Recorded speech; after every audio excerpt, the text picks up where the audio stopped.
नमस्कार, मैं हूं अजय वत्स। आप देख रहे हैं इस वक्त की बड़ी खबरें। सॉफ्टवेयर के जरिए जासूसी विवाद पर विपक्षी दलों पर सीएम योगी आदित्यनाथ ने कांग्रेस समेत सभी पर जमकर हमला बोला है। सीएम योगी ने विपक्ष पर बरसते हुए कई गंभीर आरोप लगाए हैं। विपक्ष को आड़े हाथों लेते हुए सीएम योगी ने देश की छवि खराब करने की अंतर्राष्ट्रीय साजिश से करार दिया है।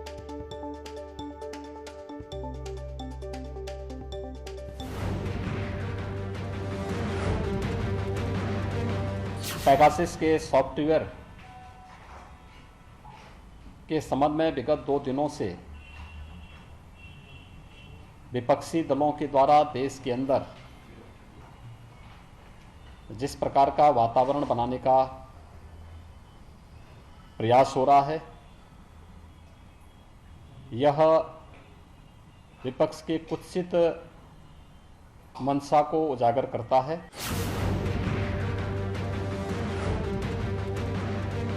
जब एक साहसिक निर्णय देश के संसद सत्र को लेकर के किया जाता है और संसद सत्र प्रारंभ होने के ठीक एक दिन पहले इस प्रकार की एक सनसनीखेज चीजों को परोस करके समाज में एक विषाक्त वातावरण पैदा करने का जो कुत्सित प्रयास हो रहा है,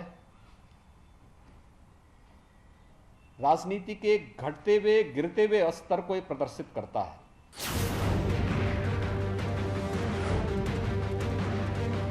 – 2020 में प्रारंभ में अमेरिका के राष्ट्रपति की भारत विजिट के दौरान उनके दिल्ली पहुंचने के साथ ही दिल्ली के अंदर हुआ भीषण दंगा क्या एक साजिश का हिस्सा नहीं था?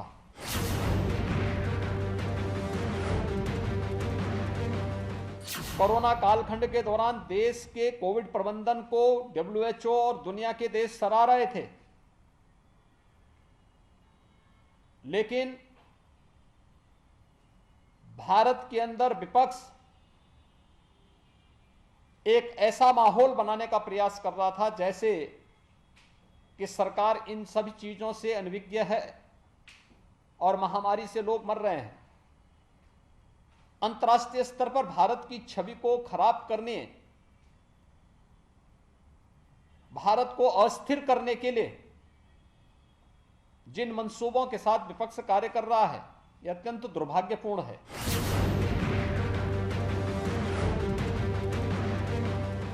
आपने देखा होगा मंत्रिमंडल के परिचय के कार्यक्रम में ग्रामीण पृष्ठभूमि से जुड़े हुए अनुसूचित जाति, जनजाति, पिछड़ी जाति और उन तबकों से जुड़े हुए मंत्री काफी बड़े पैमाने पर बने हैं, जिन्होंने देश की आजादी के बाद कभी भी नेतृत्व नहीं देखा था। आज जब उस तबके को नेतृत्व दिया गया, उन्हें आगे बढ़ने के लिए एक अवसर प्रधानमंत्री जी ने दिया और उन सभी माननीय मंत्रियों के परिचय संसद सत्र प्रारंभ होने के साथ ही संसद के अंदर होता। विपक्ष को यह रास नहीं आया।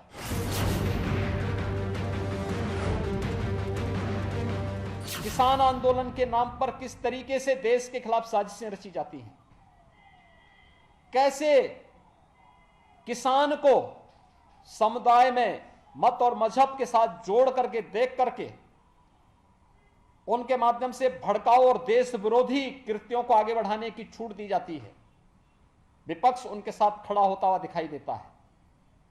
ये नकारात्मक राजनीति से न देश का कल्याण होने वाला है और न विपक्ष का ही और न जनता जनार्दन का ही। और इससे पहले आज बीजेपी संसदीय दल की बैठक में पीएम मोदी कांग्रेस पर जमकर बरसे। पीएम ने कहा कि कांग्रेस का व्यवहार दुर्भाग्यपूर्ण और गैर जिम्मेदार है। पीएम मोदी ने कहा कि कांग्रेस हमें पचा नहीं पा रही है, कांग्रेस जानबूझकर नकारात्मक माहौल बनाती है, जबकि सच्चाई यह है कि देश में वैक्सीन की कोई कमी नहीं है। कांग्रेस को अपने खिसकते जनाधार की चिंता नहीं, कांग्रेस सब जगह खत्म हो रही है, लेकिन उन्हें अपनी नहीं हमारी चिंता है। कांग्रेस जैसी बीमारी 100 साल बाद आई, पहले लोग बीमारी और भूखमरी से ज्यादा मरते थे। हम मानवता और कर्तव्य भावना से 80 करोड़ से ज्यादा लोगों को खाना खिला रहे हैं।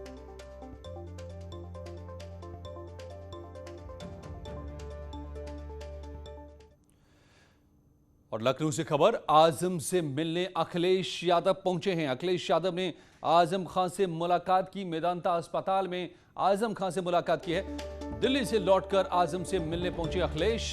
आजम खान सांस लेने की दिक्कत के चलते भर्ती हुए हैं। कल ही अस्पताल में भर्ती हुए थे आजम खान। मेदांता अस्पताल पहुंचे। यहां इनसे मिलने मुख्यमंत्री अखिलेश यादव, एसपी के वरिष्ठ नेता और पूर्व मंत्री आजम खान को देखने अस्पताल में पहुंचे हैं। मेदांता पहुंचे हैं अखिलेश यादव।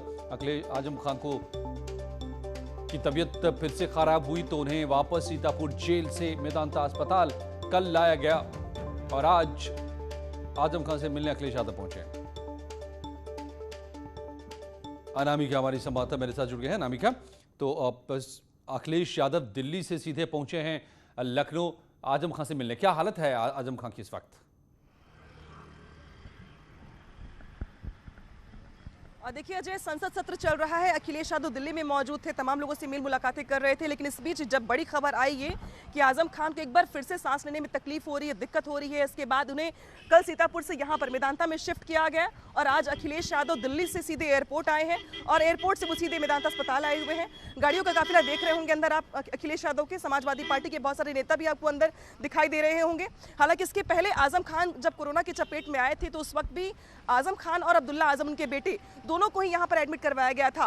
लेकिन इस बीच अब्दुल्ला आजम की सेहत पहले से बेहतर है, ठीक है, वो नॉर्मल हो चुके हैं। लेकिन आजम खान भी पहले जब रिकवरी कर रहे थे तो उन्हें यहाँ से डिस्चार्ज कर दिया गया। लेकिन डिस्चार्ज करने के बाद सीतापुर जेल में पहुंचने के साथ ही उन्हें दिक्कत फिर से शुरू हो गई। ऑक्सीजन लेवल उनका लगातार गिर रहा था, लिहाजा देखते हुए उनको, उनकी हालत को देखते हुए उनको फिर से यहाँ पर शिफ्ट किया गया है और अखिलेश यादव अंदर जाकर के उनसे मुलाकात कर रहे हैं, उनका हाल चाल ले रहे हैं। इसके बाद वो बाहर आकर के पार्टी कार्यकर्ताओं से भी मुलाकात करेंगे और बाकी नेताओं से भी बात करेंगे। लेकिन इस बीच बड़ी खबर यह है कि खास तौर पर आजम खान की सेहत का हाल जानने के लिए अखिलेश यादव दिल्ली से लखनऊ आए हैं, जहां पर सीधे एयरपोर्ट से वो मेदांता हॉस्पिटल ही आए हैं। अजय, बेशक, तो अब इस वक्त यहाँ पर जो पहुंचे वो तस्वीरें भी दिखा रही हैं अनामिका हमें।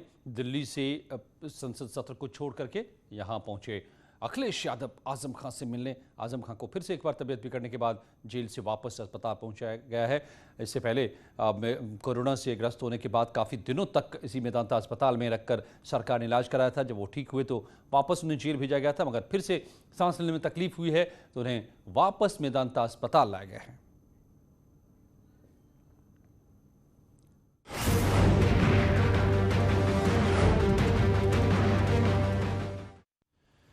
और योगी सरकार के काम की तारीफ करते हुए 151 बुद्धिजीवियों ने खुला पत्र लिखा है। यूपी के पूर्व मुख्य सचिव योगेंद्र नारायण की अगुवाई में लिखे गए पत्र में सरकार के काम की तारीफ की गई है। इन लोगों ने अपने पत्र में कुछ पुराने ब्यूरोक्रेट्स और चुनिंदा सिविल सोसाइटी के लोगों पर सरकार के खिलाफ एजेंडा चलाने का आरोप लगाया है। इस लेटर में पिछली समाजवादी सरकार के काम की तुलना योगी सरकार के काम से की गई है और आंकड़ों के साथ बताया गया है कि योगी सरकार पिछली सरकार से किस तरह बेहतर काम कर रही है।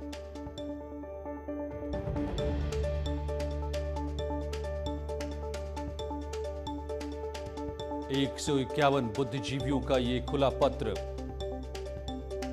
सीएम योगी के कामकाज को बेहतर बताने वाला पत्र, कुछ पूर्व ब्यूरोक्रेट्स पर आरोप, सरकार के खिलाफ एजेंडा चलाने का, आंकड़ों के साथ बताया है कि कैसे बेहतर काम कर रही है सरकार पिछली सरकार के मुकाबले। बताते हैं आपको ये पत्र किसने लिखा है। जस्टिस प्रमोद कोहली पूर्व चीफ जस्टिस हैं सिक्किम हाईकोर्ट के। जस्टिस SM सोनी पूर्व लोकायुक्त गुजरात। जस्टिस राकेश सक्सेना पूर्व जज MP high court. Justice SVS Rathore पूर्व जज Allahabad high court. Justice PN Ravindran पूर्व जज केरल हाईकोर्ट। योगेंद्र नारायण IAS पूर्व चीफ सेक्रेटरी यूपी के श्रीधर राव IAS पूर्व चीफ सेक्रेटरी असम के। देखिए कितनी बड़ी हस्तियों ने ये लिखा है। योगेंद्र नारायण IAS रहे हैं, पूर्व चीफ सेक्रेटरी रहे हैं। के श्रीधर राव IAS पूर्व चीफ सेक्रेटरी असम के। लक्ष्मीपुरी IFS रहे हैं, पूर्व राजदूत रहे हैं। ओपी गुप्ता आईएफएस ये भी राजदूत रहे हैं, इंडियन फॉरेन सर्विसेज में रहे हैं। पीसी डोगरा इंडियन आईपीएस रहे हैं, पूर्व डीजीपी पंजाब के रहे हैं। आरएन सिंह आईपीएस पूर्व डीजीपी यूपी के रहे हैं। जिन्होंने चिट्ठी लिखी है air chief marshal Dushyant Singh retired, ये भी इस चिट्ठी में शामिल हैं। Air marshal PK Rai retired, lieutenant general AS Bajwa retired, major general Dhruv Katoch retired, Mohammad Abdul Salam पूर्व वीसी रहे हैं कालीकट यूनिवर्सिटी के, AK रविंद्रन और जस्टिस प्रमोद कोहली, तमाम लोगों ने यह चिट्ठी लिखी है। एक प्रोपोगेंडा के माध्यम से उत्तर प्रदेश के माहौल को विषाक्त करना चाहते हैं, मिथ्या आरोप लगाना चाहते हैं, जिसका जवाब आज 151 गणमान्य लोगों ने योगेंद्र नारायण जो चीफ सेक्रेटरी रहे उत्तर प्रदेश के, उनके नेतृत्व में दिया है और कहा है कि इस तरह के प्रोपोगेंडा के आधार पर किसी भी लोकप्रिय सरकार को बदनाम नहीं किया जा सकता और कोई तथाकथित बुद्धिजीवी की बात अंतिम सत्य नहीं होती है। उन्होंने आज आईना दिखाया है। इन पूर्व नौकरशाहों ने एक कुत्सित प्रयास किया है। मैं बधाई देना चाहूंगा फोरम ऑफ कंसर्न सिटीजन, जिसके 151 सदस्यों ने आदरणीय श्री योगेंद्र नारायण पूर्व मुख्य सचिव उत्तर प्रदेश, सचिव राज्यसभा की अध्यक्षता में एक पत्र निर्गत किया है सार्वजनिक, जिसमें सत्यता के आधार के ऊपर जनता को भली भांति न केवल सूचित किया है अपितु जो तथ्य हैं उनको प्रस्तुत किया है। 4.5 साल तक भारतीय जनता पार्टी की सरकार ने उत्तर प्रदेश की जनता के लिए कोई काम नहीं किया है। अब वो प्रचार तंत्र का सहारा ले रहे हैं कि कोटेदार द्वारा जो फ्री में राशन बंटना है उसके झोले पे योगी जी और मोदी जी की फोटो होगी। लेकिन उत्तर प्रदेश की जनता भारतीय जनता पार्टी के हथकंडे और कारनामों को अच्छी तरह जान चुकी है। वो 2022 में समाजवादी के काम पे वोट करेगी और बीजेपी को आउट करेगी। जी हाँ, तो योगी के समर्थन में ये पत्र और ये खुलासा आंकड़ों के आधार पर, खास बात इस चिट्ठी की ये है, विपक्ष इसे प्रचार तंत्र बता रहा है। आपने सुना समाजवादी पार्टी के प्रवक्ता जो कह रहे थे अनुराग भदौरिया, लेकिन इसमें तथ्य दिए गए हैं कि किस तरीके से सरकार ने काम किया है, आंकड़ों के हिसाब से कैसे ये बेहतर काम कर रही है।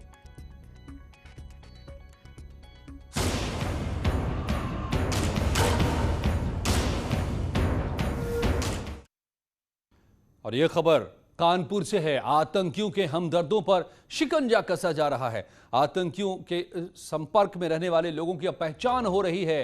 कानपुर में 40 ऐसे युवकों की पहचान हुई है जो आतंकियों के संपर्क में थे, आतंकियों के मददगार बन रहे थे, हमदर्द बने थे। ऐसे लोगों की पहचान हो रही है। अलकायदा के संपर्क में रहने का आरोप है इनके ऊपर। लखनऊ में गिरफ्तार आतंकियों से बात की थी। 27 युवकों से हो चुकी है पूछताछ। 13 संदिग्ध परिवार सहित लापता भी हैं।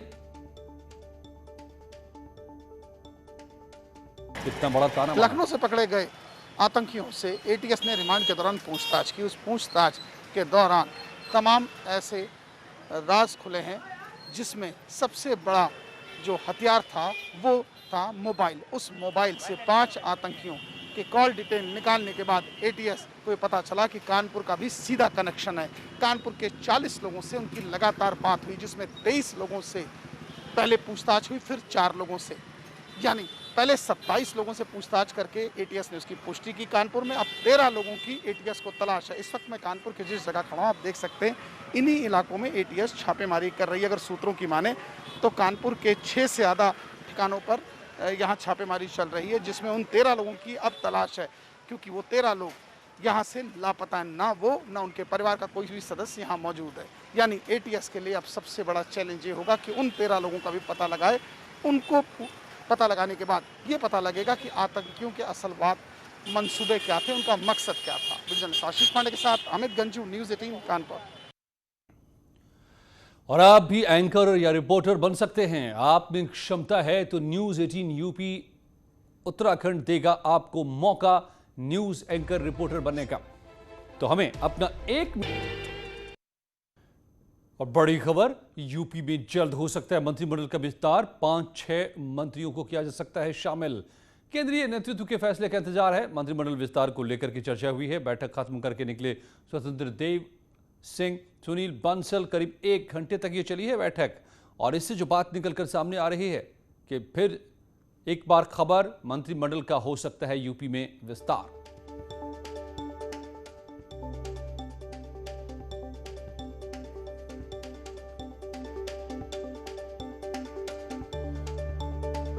तो बढ़ सकता है आकार योगी मंत्रिमंडल का। केंद्रीय नेतृत्व के फैसले का इंतजार हो रहा है। 1 घंटे तक बैठक भी चली है और अब एक बार हरी झंडी मिलते ही ये लिया जाएगा फैसला। 5-6 नए चेहरे शामिल हो सकते हैं मंत्रिमंडल में। नमस्कार।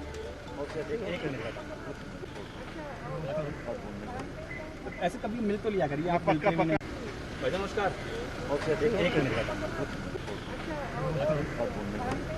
ऐसे कभी मिल तो लिया करिए आप। पक्का मिले, जब आ जाना तुम हम बोला दे, बता दो। अभी चाय पीने चलना, चलिए।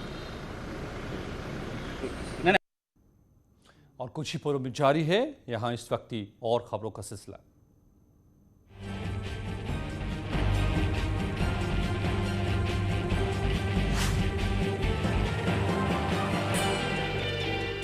बहस